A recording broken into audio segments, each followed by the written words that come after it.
Alright, brightness turning up doesn't really do much. M61. This time it's a V1. I've already covered the other M61s in the past. Right. Pull this around.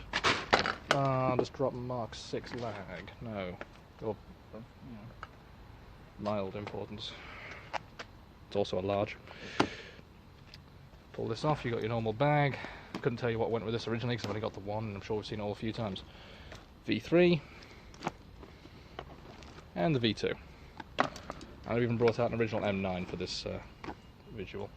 So this is the M61 V1. This is the original. This is the OG. The OG Nokia mask. Nokia. I'll just quickly run over the differences because I've already talked about M61s far too often. I do have filters for all of these, I'm just not getting them all out. They're also all size 1, which is large. Don't anyone tell you otherwise. If they tell you otherwise, they're fucking stupid. They don't know what they're talking about. So the V1 has a softer rubber composition, I've got to say. It got a lot thicker as each different one went on. It's got a few glaring errors, but I'll go over that. First thing I'm going to do is I'm going to compare it to the M9. So here's our lovely M9, also in large. Now it has the same issue that the large has, which is if it's, if you don't have to have a wide face, you might get this sort of cushion. Now I found out that's also partly if your head harness is not perfectly elasticated. You need 100% elasticity. Otherwise it just doesn't seem to seal right. So visually, the same. They've even got forehead stamps talking about size and who they're issued to, because SA being Suwad, I can't remember the rest, like fucking, it's Finnish Army. Filters. I mean, what do you want here? Apart from focus. This filter is from, hang on, no, that's 262.5 grams. And this filter, because remember, these were also weight noted.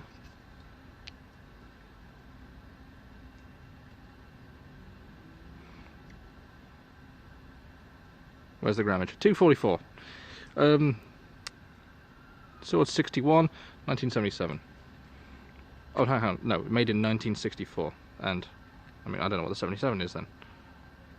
Anyway, 60mm, as per usual. And of course, if I take this filter off, we can see here the M11 Combat Canister. BS-111 38.3722. What's the fucking date on this then? Whatever.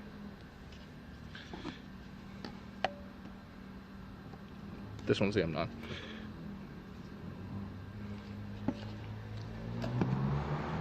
$60mm threads, pretty much the same. Instead of the Firestone logo, as seen on the M9 there, we've got the Nokia logo in all of its wonderful glory. Saw it for a second there, because my focus doesn't even want to work tonight. Big bulbous nose, and the XL cover, the redirector, doesn't have this lock in place, which goes to the top. And has the nice soft textured bottom. It's not quite as long, but it's still there. It's got 3 holes instead of 2. Now, while here we have fabric support straps here to ensure a better seal to the temples, these ones are made out of rubber. Quite similar to the M17 series, actually. Harness is, for all intents and purposes, the exact same, even down to the stitching. You can see the light reflecting off of it, and that little top support bar, as seen on both models. So yes, if I flip this over, there is one difference that's quite odd, that I think was an interesting life choice. Now, because they didn't have a peripheral seal yet, what they instead had was texture. You can't really see it too well in this light. You saw it there. Texture, and here's your old laser cup which is glued in. It's a nice texture, and there's all your assembly down there. There's your exhale, and your inhale comes through these little valves. Nice and orange.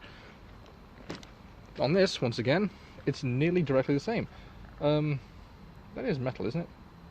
Yeah. The rings on the oral nasal cup valves on the M9, not that you can see them, are metal. They're black metal. And on the M61, they are unpainted metal. Now, there is no texture, so I don't really have to bother expecting you to see anything, because there's nothing to see. It is completely smooth. There is nothing there. There is absolutely no texture, no peripheral seal. Glued in once again. Some of the glue started to dry off and come off there. Like I say, there's your valves, nice and orange. Yeah, nothing. Obviously you got the TSO deflector system, that's what the big nose is, it's on both. But yeah, there's nothing, there's no grip. It's a choice, you know what I mean? It was an interesting choice. So, those are our differences there. Oh, and the fact that the head harness here is bolted through the mask. Whereas if we pick up this, we can just see that they're attached on there with flaps and plastic. Which means that if your harness snaps, you can just replace it with another harness. I mean, it's no quick fix, but still. The next I'm going to compare it to the V2. I wonder if I should turn on my flashlight for this at all. No. So first off, we've got the main key difference here, and I really wish someone on the wiki would put the actual photos up, because the V1 has this kind of exhale. Yeah, I'm going to turn my flashlight on.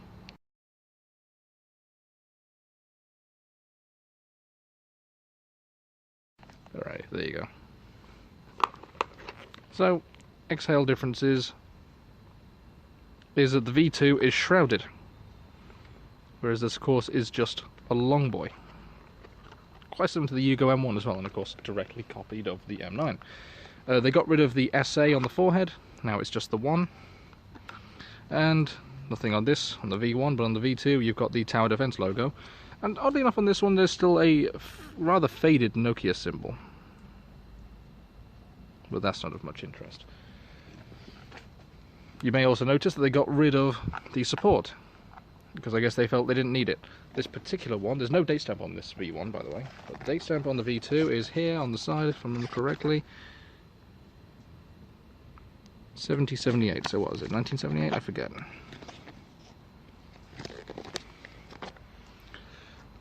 Let's see, was the all the date stamp there? I can't remember. Yeah, that's the only stamping I'm going to get. So yeah. What was I just saying? Regardless, they did get rid of this, and then there are some V2s that still had this, where they brought it back, where they completely got rid of the Nokia symbol. So, they do exist. Also, you may notice around here, this is just elastic. Elasticated rubber, and under here we've got fucking focus, dipshit. Just some nice metal wiring. And some dirt under my nails. Same as there. Starting to crack a bit. But here, it's actually a metal clamp.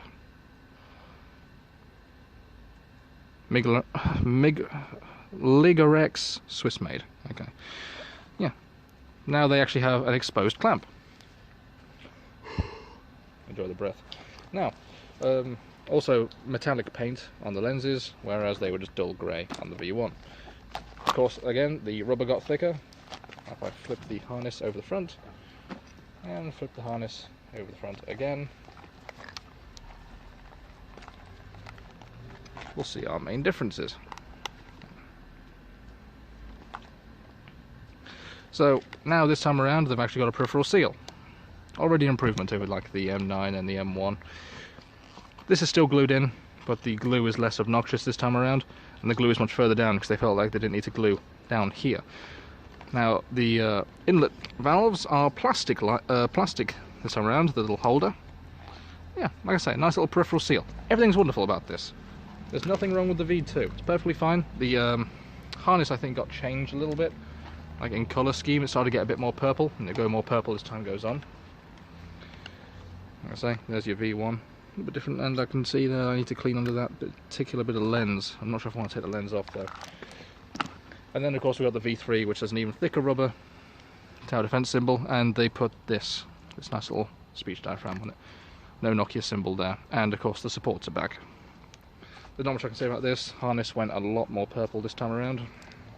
Harnesses are the same on all models, by the way. Like I say, the only thing that changed was the colour. And if I remember correctly, this one's from 85. There you go, 1989, 85. So there you go. Well, 85, I don't fucking know. Peripheral seal still. Or laser cup with the plastic. So they nailed it with the V2. And those are your differences. The V1 is oddly hard to find. When I saw this in size 1, I just had to get it. It came with a Polish radiation detection kit, or rather dosimeter reader, the colorimeter, the color meter. So yeah, I bought the both of them, 50 quid. It's a pretty good price, because the dosimeter reader is worth about 30, and an M61 averages 20 to 25. So I didn't really lose out on money. You know, it was just lucky that this happened to be size 1, my size. Like I say, if the harness is a little bit stretched like this one is, then it's not going to greatly seal to your face, because you will get those nice little cheek mountains. But then they are absent for these. Another thing you can do is try and store it as flat as possible. So yeah, 60mm of course, as per usual, and if I remember correctly, somewhere around here we should have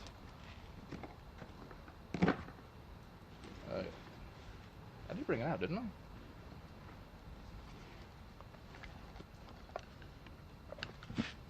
Hello? The fuck?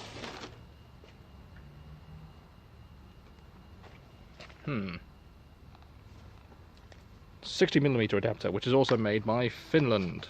Oh yeah, these are Finnish. Don't know if I mentioned it. So there you go, you can also modernise it. This filter's far too heavy to be used with it, so maybe get yourself a nice PS10. So yeah, just wanted to talk about the V1. So that's it now for the M61s. I've got nothing else to really speak about. I might talk about the fact if I ever get like another one, another transitional, the V2, which had the strap again, the little support strap. But beyond that, I don't think I'll be returning to it anytime soon. So yeah, there we go. We've got the V1, the V2, and the V3, which also, by the way, more silvery coloured lens rather than bluey silver. A nice big-nosed family, all deriving from this bugger, or rather the ones that came before him. Lovely.